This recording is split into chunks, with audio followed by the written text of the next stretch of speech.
What's going on, everybody? So I've got a quick video for you today. I want to cover some scent control tips when it comes to campsites.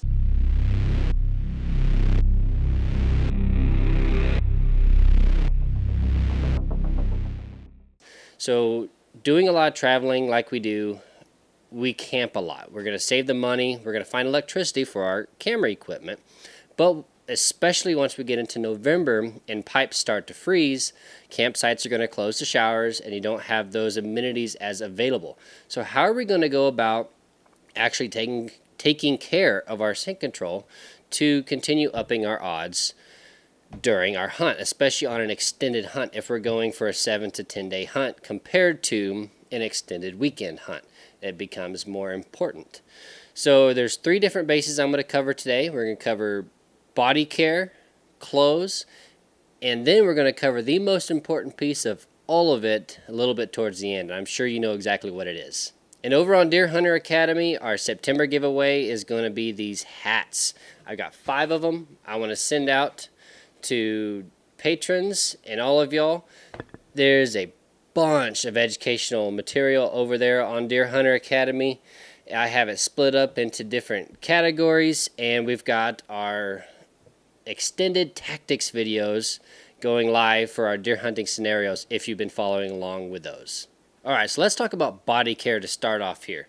First thing I want to talk about is what possibly will collect scent and where our biggest problem areas are. So beard here, I like to keep my beard trimmed. I won't shave it. I know some people will during season, and some people just let it grow out to big and bushy. Now think about this though.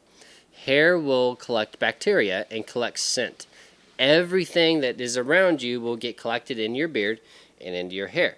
So if you keep longer hair and a longer beard, plan on more scent being carried around into the woods when it comes to hair gathering. And all of that, for the most part, is open to the air, is open to the wind. Now I wear a full face and head mask, and I'll get into that in the clothing side of things.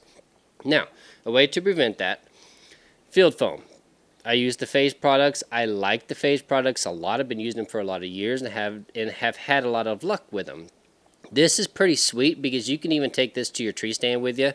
Say it's a hot week like this last week was in Kentucky when we were sweating all the time.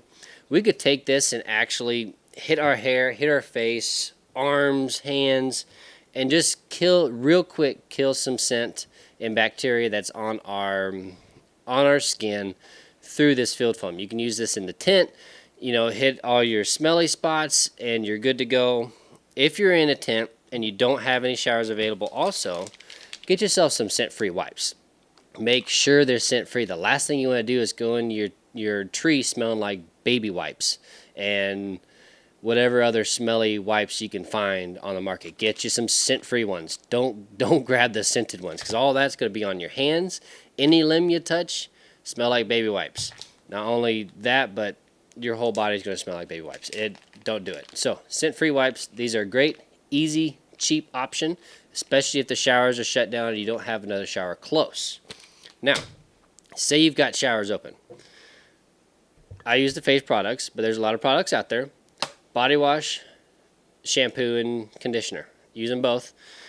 We had some showers available to us at the camp, and it made it really handy. It was actually a different camp than what we were camping at. The campsite we were at didn't have anything available, so we just paid a little extra to use the showers at that other campsite when we needed to, which was almost every day, to be really honest with you. Every day. So another thing is what I'm terrible about personally on long hunts is brush your teeth. This can collect a lot of bacteria and end up smelling a lot and think you're breathing all day.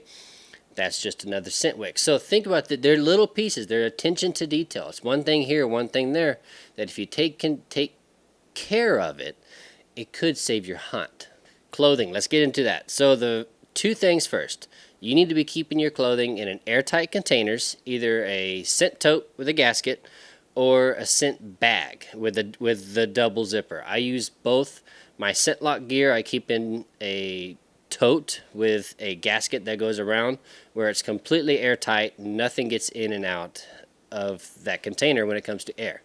And then the rest of my clothing I keep in bags. They work pretty good. Haven't had any issues with them. Also, keep your stuff dry. If you feel like you need to bring a boot dryer with you, if you've got electricity, bring it.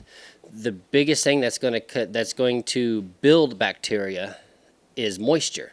So keep your boots dry. If you've got some t-shirts or shirts that got wet from sweat, hang them on a line overnight. Typically when I'm going into field, I'm going to take another shirt. I'm going to wear a different shirt in, sweat in it, and then when I get close to my stand, I'm going to change out of it, put it in a Ziploc bag, bottom of the backpack. That way it's not letting out a bunch of scent while I'm in the tree, and change into a dry shirt as I get closer to the tree. So that way, not only am I in a dry shirt so I don't get hypothermia if it's really cold, and two, I'm in a dry shirt so it's more comfortable and I'm not smelling a bunch during the day. And also, if you wear a scentlok, which I'll get into in a second, if you wear a scentlok, if you soak through your scentlok, it becomes irrelevant. So keep that in mind. Another thing with the boots, I like the boot powder. It really works. It keeps them dry. It keeps that bacteria down. I've seemed to have a lot of luck with it along those lines. Now, if you have a laundromat, find yourself a laundromat on extended hunts. Use a laundry detergent that you like. Again, I like the Phase products. Find yourself a laundromat close. We got lucky in Kentucky. That same campsite that we were taking a shower at had a laundromat. We could throw our clothes in, take a shower, wait for the clothes to finish, and we're good to go. Another thing I use, anything that's not scentlok, I use the Elimishield field spray. So boots, hat that's not scentlok, anything that's not scentlok, I will spray with that. Obviously, everybody's got their own opinions about field spray, scent control, period. Everybody's got their own opinions. But I have found that this to work.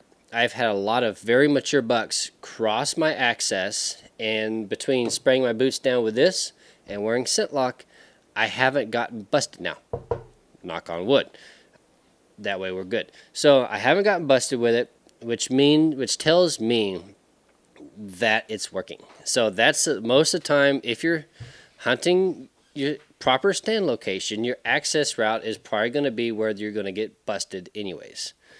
So spray your stuff down. Now, what's the one piece of clothing that you're going to have in the tree with you that is going to be the biggest scent wick that you probably haven't even thought of?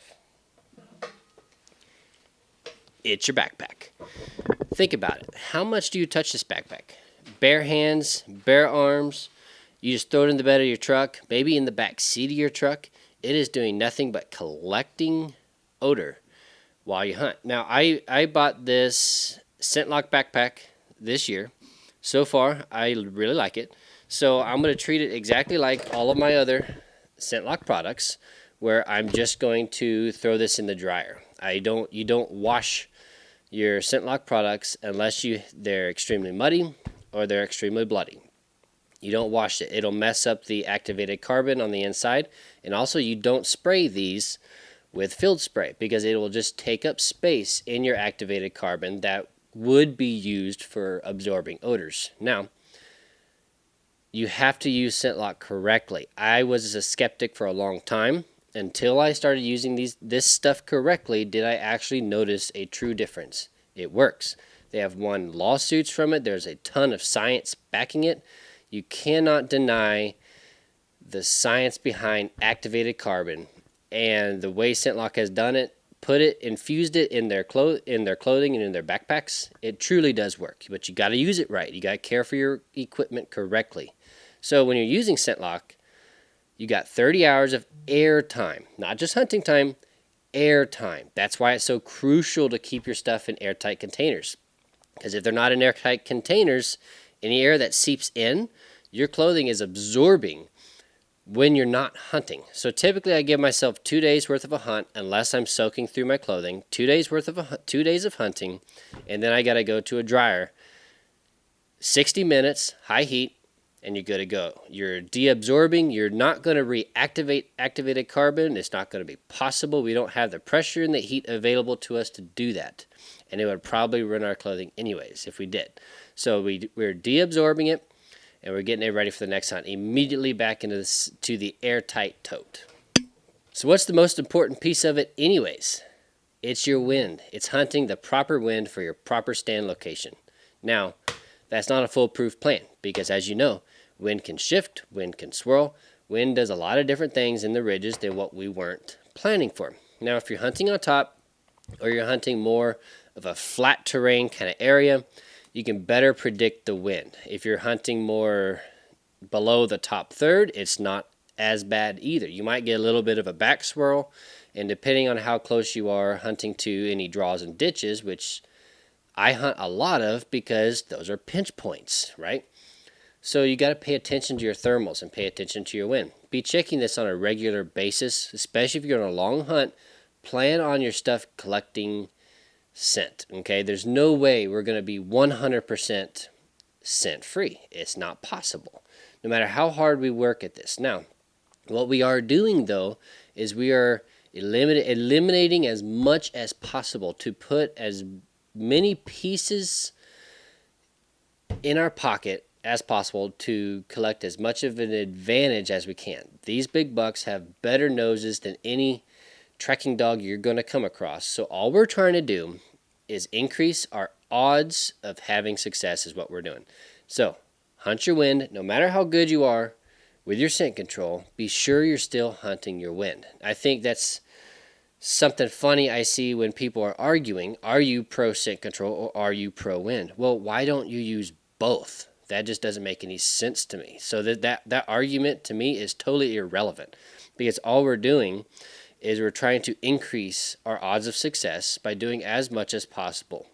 So can you go out there, smell like cigarette smoke, and randomly have the perfect wind and shoot your buck? Yeah, absolutely you can. Does it mean that you're going to do that every single year? Nope. Especially on pressured deer, you're not. So I hate to break it to you. So those arguments are also irrelevant because I don't want just one and done luck. I want every single year. I want luck. So all we're doing here is trying to increase our odds of success. So I hope you all got some tips from that, got some ideas to think about, to add to your routine. Also with clothing, I want to hit this. Do not get dressed before you get in your truck. Think about what has been in that truck. Did you take pizza to the kids? Did you pick up fast food on your way to your hunting location? What did you do? All of those odors that are in your truck are now being absorbed in your clothing. So if you washed your clothing, if you kept them in the airtight container, all of that is just completely means nothing anymore. You just voided all of that if you got dressed before you got in your truck. So get to your hunting location, turn your truck off, and then get dressed and leave the truck from there. If you leave the truck running, think about it. You're going to collect all that exhaust. You're standing back there by your tailpipe collecting exhaust smell. So get dressed when you get to your property and then walk into your hunting location. So thanks for watching, y'all. Please hit that like and subscribe button. I'll see you on the next video.